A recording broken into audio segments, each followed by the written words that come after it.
our next subtopic is burning of magnesium reval. So what is magnesium? Magnesium, it is a silvery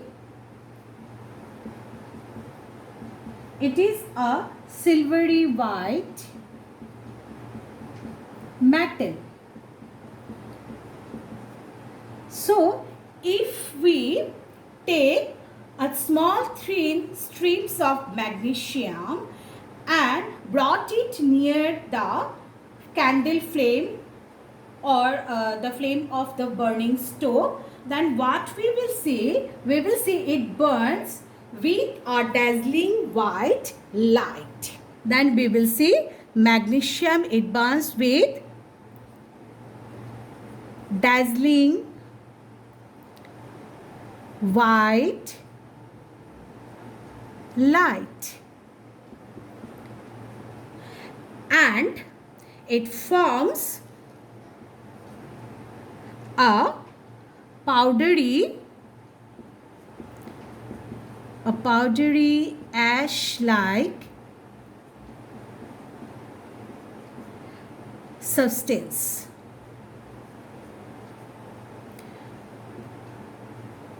So this ash is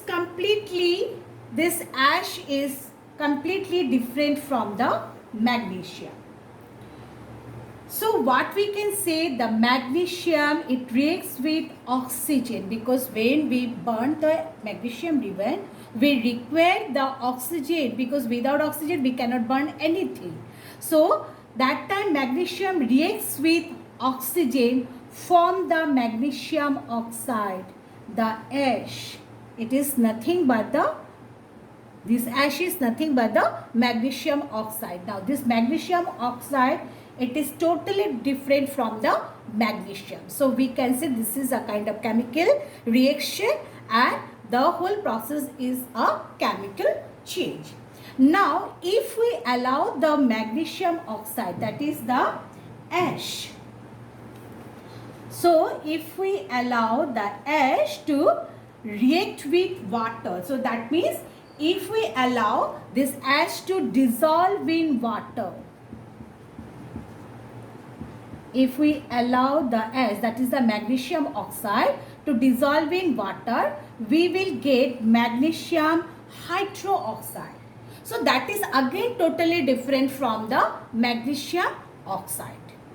So this is also a kind of chemical change, because it is a chemical reaction, because when we allow the magnesium oxide to dissolve in water, a chemical reaction takes place, because these two reactants, as I already explained you, the two reactants react with each other in a chemical reaction and forms a product, and here is the product is a magnesium hydroxide. So ultimately we'll get the another new substance, that is the magnesium hydroxide.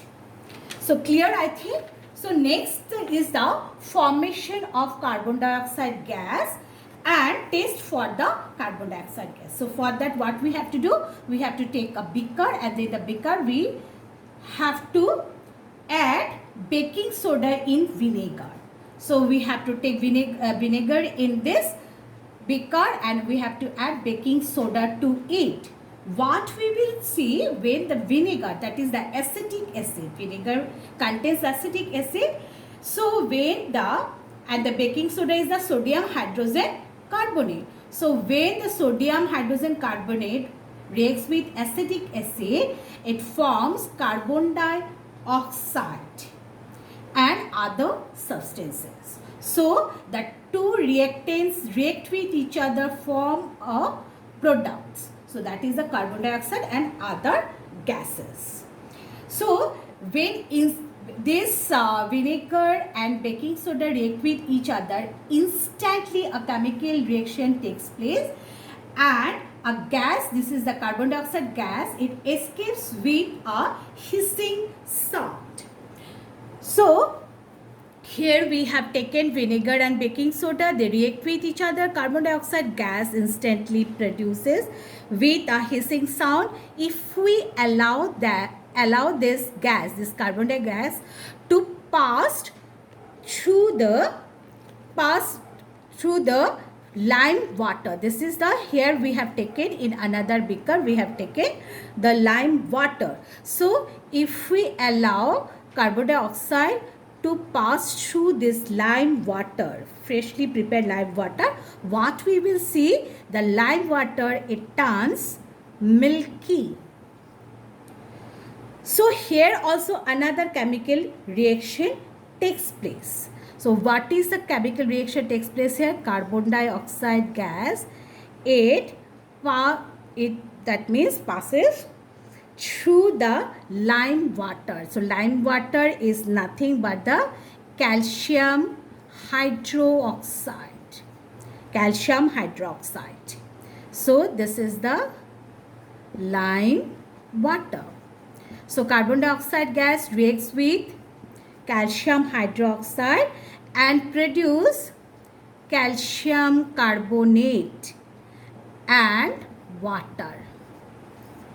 So here we can see calcium carbonate is totally different from the reactants. That means the substances which react with each other. So product is totally different from the reactant. So what we can say, that it is also a chemical change. Here also one chemical reaction takes place. So first reaction, chemical reaction takes place when we add baking soda in vinegar. So the two reactants react with each other and produces carbon dioxide and other substances. Now this carbon dioxide, when it allows to pass through the freshly prepared lime water, then what happens? Carbon dioxide and calcium hydroxide reacts with each other, forms a calcium carbonate. That is why the lime water, it turns milky. So all these examples, that means the rusting of iron and the burning of magnesium, formation of carbon dioxide gas when vinegar and baking soda, they that means react with each other. So these all are the examples of chemical change. These are all the examples of chemical change. And the crystallization is the process. So this process is the physical change where we get the purest solid form, purest solid crystals having definite geometrical shapes of the substance, and this is nothing but the only change of state. So it is a physical change. So hope you all have understood the that means the physical change and the chemical change.